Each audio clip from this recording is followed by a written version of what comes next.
Welcome to the Gilbo Girls Show, where you will have the opportunity to hear from mothers, fathers, siblings, and individuals themselves about their journey of living with a disability. I know, it's called Gilbo Girls, but we have a bonus for you as we get the Gilbo boys to interview some of the dads and siblings to get their perspectives too. We'll also have special guests from time to time to share the many resources that are available to those living with a disability and their families. So get ready to laugh, smile, cry, maybe even get a little angry when you hear some of those stories of their day-to-day struggles. But let's not forget their many triumphs. As they say, it takes a village, and if it weren't for our village, we wouldn't be where we are today. So join us. Hello, and welcome back to another episode of the Gilbo Girls Show. I'm your host, Karen Gilbo, and today's guest is Michelle Steiner. Did I pronounce that correctly? Yes, you did. Perfect. Michelle is a disability writer, advocate, and paraeducator.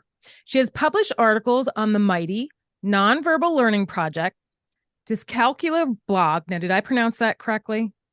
It's either dyscalculia or dyscalculia. Oh, see, I'm glad I asked because I would not have been able to do that. All right, let's see if I can get this one. The Reluctant Spoonie. Mm-hmm. Yay. Imagine the World as One Magazine and Word Gathering. Recently, she began a blog called Michelle's Mission, where she blogs about disability and shares her love for photography.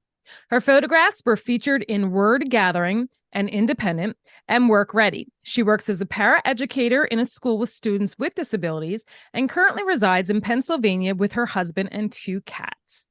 So welcome. Thank you so much for being on the show, sharing your story. So I'm excited to have you.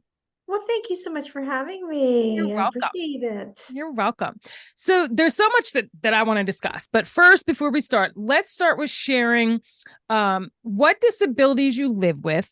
And this is a multi-part question. When you were diagnosed and how they affect you. Okay, I have dyscalculia or dyscalculia, which is a math learning disability. I never heard of it. Yeah. And I also have limited hand dexterity in both of my hands, and I have visual perception issues. Now, I was diagnosed whenever I was a young child with having a learning disability, but it was not a real specific one. It was just more of a blanket term that they gave my teacher could see I was struggling with math, my eye-hand coordination, and I've had just a general term of learning disability, and we knew that the visual perception was going to be an issue. And then when I was an adult, I got diagnosed with having limited hand dexterity in both of my hands. And while it may not say dyscalculia on my eval, every single one I've had as an adult has all said math handicapped. So that has been one thing. So let me ask you, is this because I honestly don't know. That's why I'm asking. So is that similar to like dyslexia? Because dyslexia is with words. So is math, is it like? Well, it is with mine is not necessarily isn't with words, it's with numbers, but I don't see numbers backwards. It's I have a lot of difficulty with numbers. I have trouble with understanding how they work. So if you give me a math problem, I might forget some of the steps that I have to do. I can't tell time on the face of a clock. So I can see the hands and I can see the numbers, but I really don't know how that works. So I use a digital watch. And I also have trouble with concepts such as east and west, south, north. I tell you, everything that you are describing is what my daughter has issues with, and I've never even heard of that. So she has cortical vision impairment. And so we always chalked it up to that, but she has never been consistent with math. Like one day she would kind of be on it, and the next day she would totally say the wrong things and didn't understand it, and then swap out, multiplication, vision, all of that. Yeah. And she cannot get her right from her left. That was the next thing. Yeah. The life of her. And we have tried multiple things. Oh my gosh, I'm just like, I have these aha moments. So we've even gone as far as trying, we put different colored shoelaces in her shoes to see, okay, this is your Okay. right side, the one that has the bright pink shoelace. When she was using her canes, my mother made the like little cloths, and we would put Uh-huh. just the thing up in the cloth. That's your right. She still couldn't get it. On her wheelchair and her walker, we put little like the, what is it called, the felt things that are hard or soft, you Yeah. know, sticky things to try and help her. Now they're trying to do like the, I don't know what it's called, she told me but I forget, but it's like some tactile thing on her back. Hmm.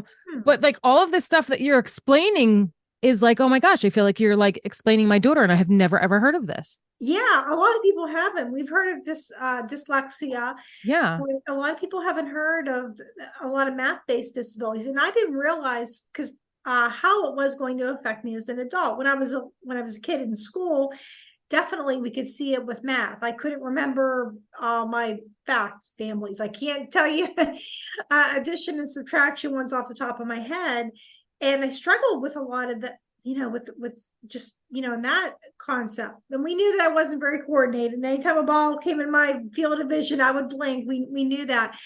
And then we knew driving would be an issue, but and it's not possible for me to drive because we had the evaluation. Okay. But it just everything started to make a lot more sense Sense. once I became an adult. Oh, this is just not isolated. This is connected with having dyscalculia. This is what uh is what affects people, because a lot of times we think, oh, learning disabilities, oh, they once excuse me, Yeah. once they're once they're they graduate from school, you're done with it, Yeah. and they stay with you, but as an adult you know how to deal with them, and you just learn different strategies to do that. Wow. Okay, so I read an article that you wrote Mm-hmm. called Turning My Pain into Purpose. And it's Mm-hmm. such a powerful piece. Like when I read that, I'm like, all right, because I always do my research on, okay, what kind of questions am I going to ask them? And, I always feel like I need to be prepared and also let you guys know what I'm going to ask. And I just kept going back to this. And I'm like, I just grasped on it and was like, I got to talk about this. So you talk about post-traumatic growth, and that the Mm-hmm. concept of growth after a trauma involves 5 categories.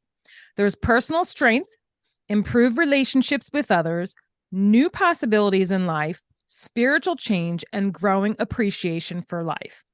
And that these sections are designed for the person to work through over a long period of time.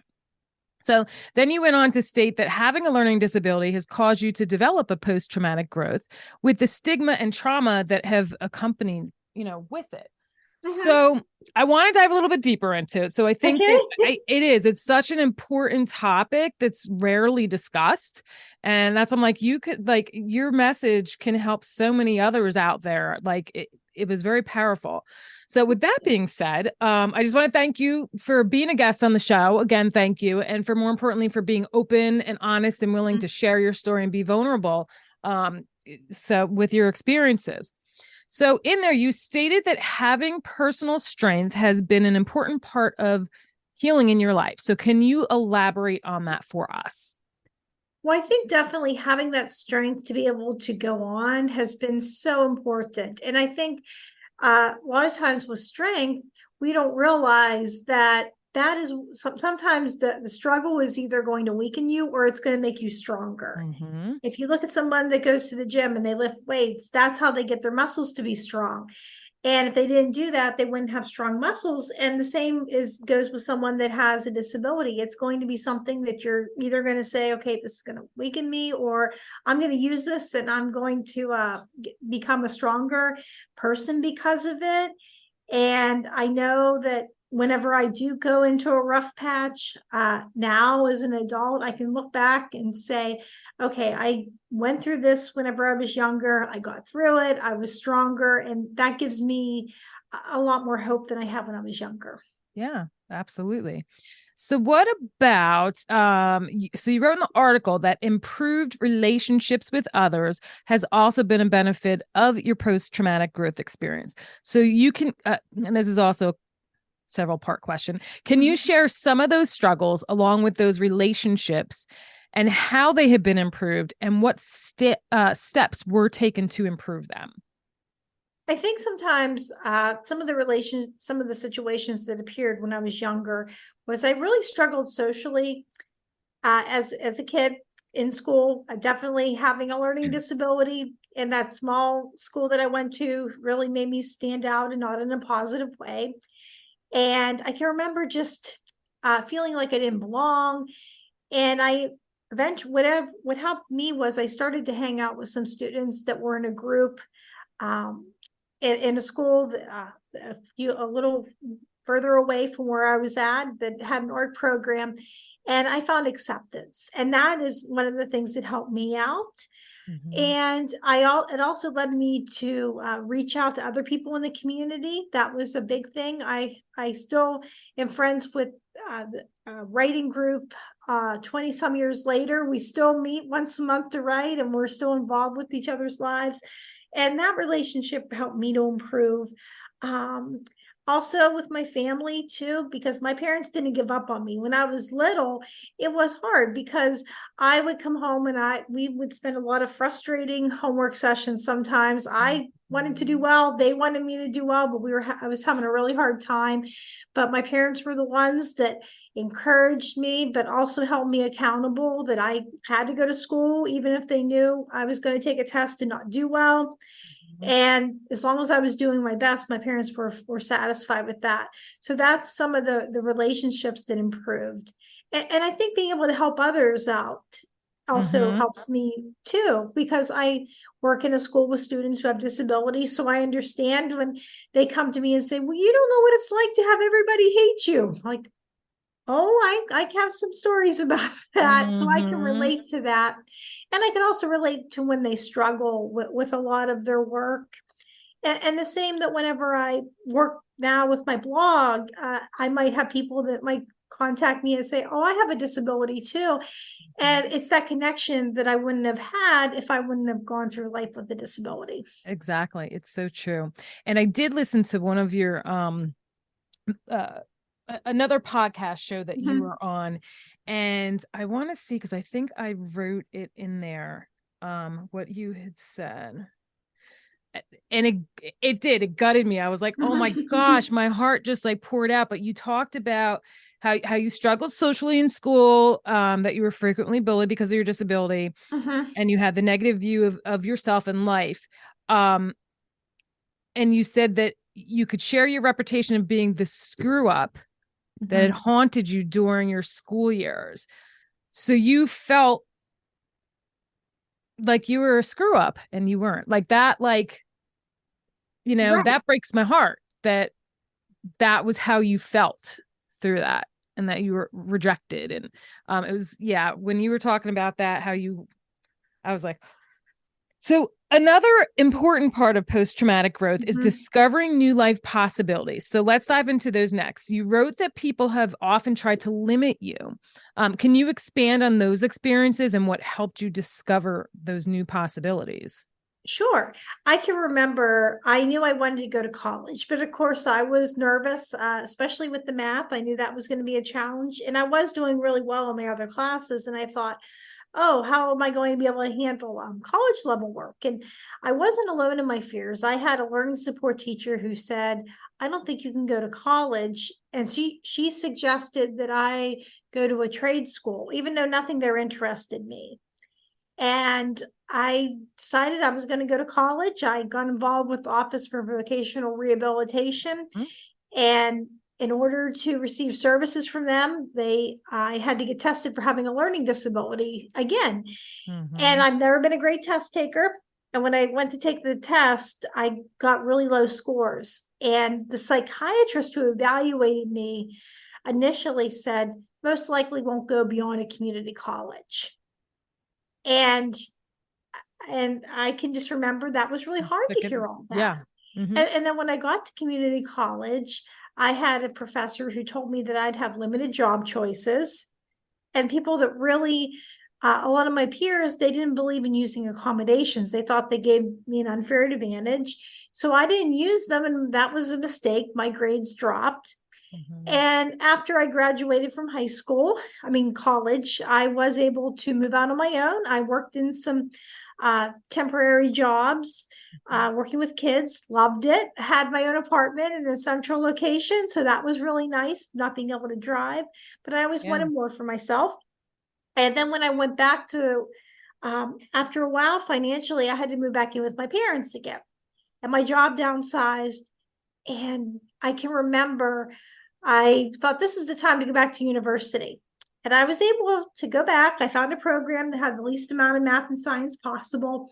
Mm-hmm. And I used all the accommodations. I had a note taker, I had extended test time. There were still people who didn't think that that was fair, but I just kind of learned to silence that voice and to go Mm-hmm. on. And I was able to graduate with a bachelor's degree despite being told I couldn't. And even after I graduated, I found some other work, but I still found other people that would limit me. I can remember I thought, well, maybe I want to go back to grad school. Mm-hmm. So I had to pass a test and I needed accommodations and my evaluation was old. So they made me go back and get evaluated again. And that's when we found out I had limited hand dexterity. And they all, one evaluation, they had me put down what I wanted to do with my life. And I thought, okay, I have my bachelor's degree. I know what I like. I thought maybe writing news articles, maybe doing things like, putting together stories. And the psychiatrist put on there that that would be beyond my capabilities. And I just find that really funny that I can do that. I've been doing a lot of stuff with that. The things they told me I couldn't do. Wow. And you're an amazing writer too, reading all the blogs and stuff. Like, that's insane. Yeah. And that was really hard, hard to hear too. Yeah. Because I don't score well on their tests that involve mechanical reasoning and math, that they don't think that I can handle other job aspects. Right. Mm, mm, mm, mm, mm. What about spiritual change? Can you share with the listeners what your relationship with God was growing up and how it has evolved over the years up until today? Sure. Well, I grew up Catholic, so I definitely knew that, there was God, was definitely in the picture, but I didn't have that much of the relational part. My family and I, we went to church and definitely were involved.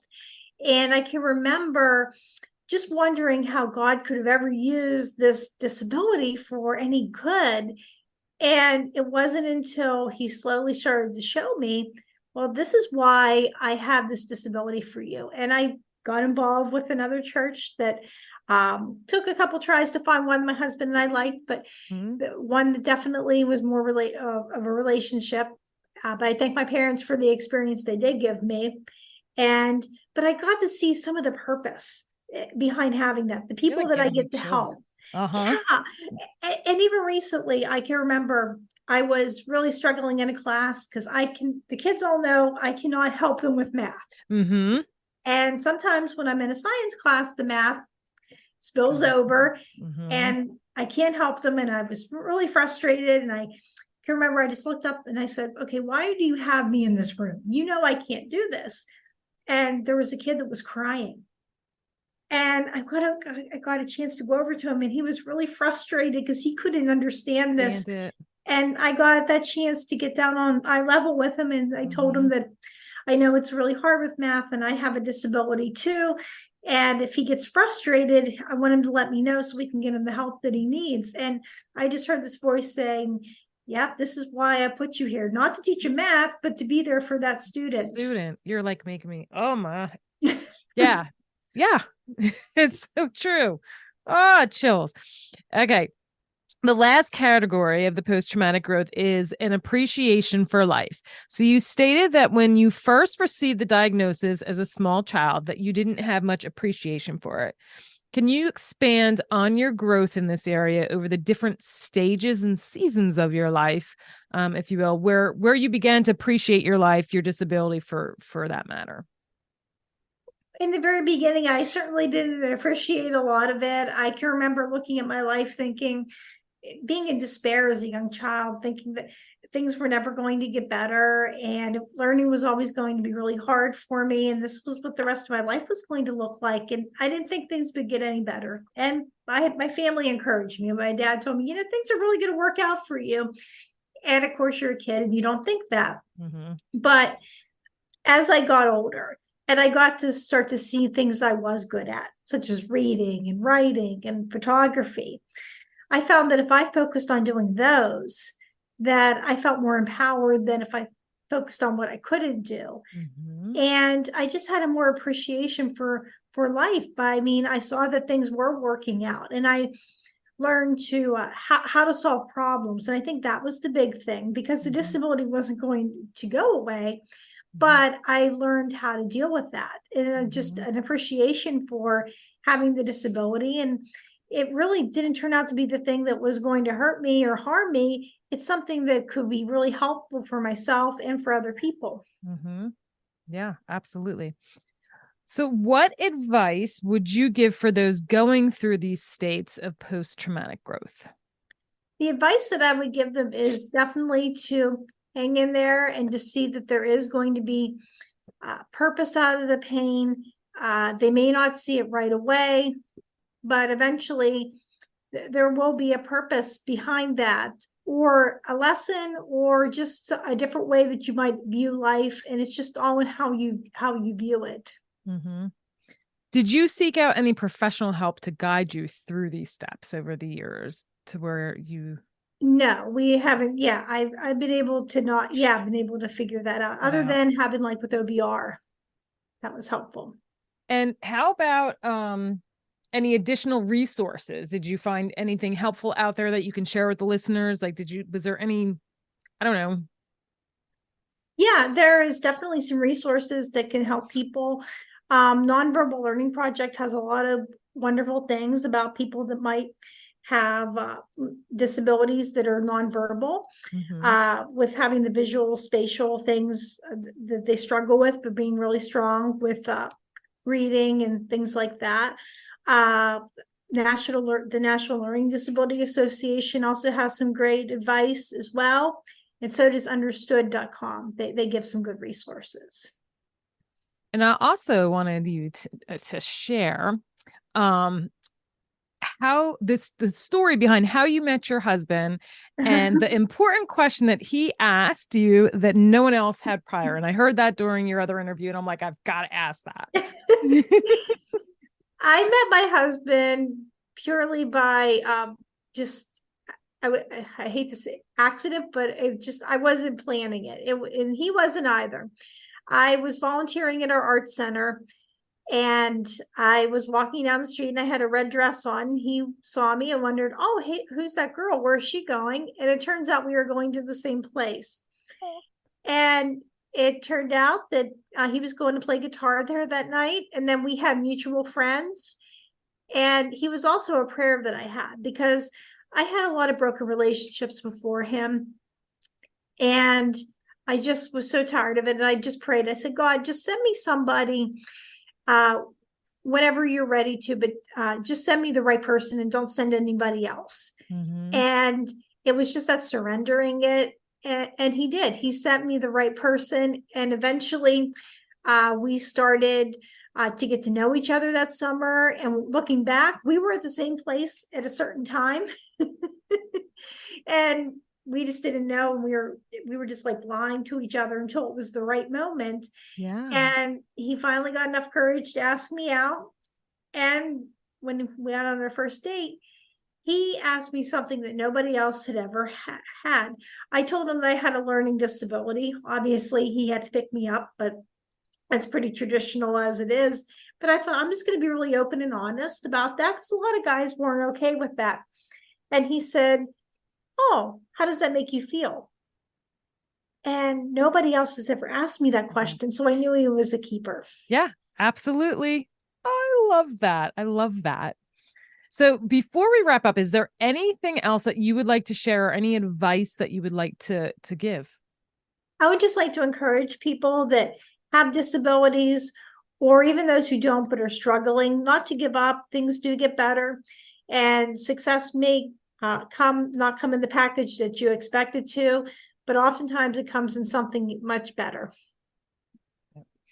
All right. And then last but not least, so I gift all of my guests in the US as a small token of appreciation for coming on with either a bracelet or a keychain with a token on it that I hand stamp one letter at a time, a meaningful word to them, which I had sent you the flyer on. So I wanted to know if you would be willing to share what word you chose and why. I think a meaningful word for me would definitely be hope, because I think that, just having that hope that things are going to get better, because things can improve. And if you just keep that hope alive, then it will get better. Perfect. Well, everybody, thank you so much for tuning in and listening. And we hope to see you all next time. So have a great day. Thanks. Thank you for joining us as we spread awareness through our personal stories and the many resources shared. You can help us by joining our village simply by sharing our show with the masses. You can also become a supporter of the show by clicking on the link in the show notes. Your funds will allow us to keep sharing these valuable, heartfelt stories and resources. Be sure to subscribe to our Gilbo Girls podcast and YouTube show, and don't forget to follow us on Facebook and Instagram at Gilbo Girls.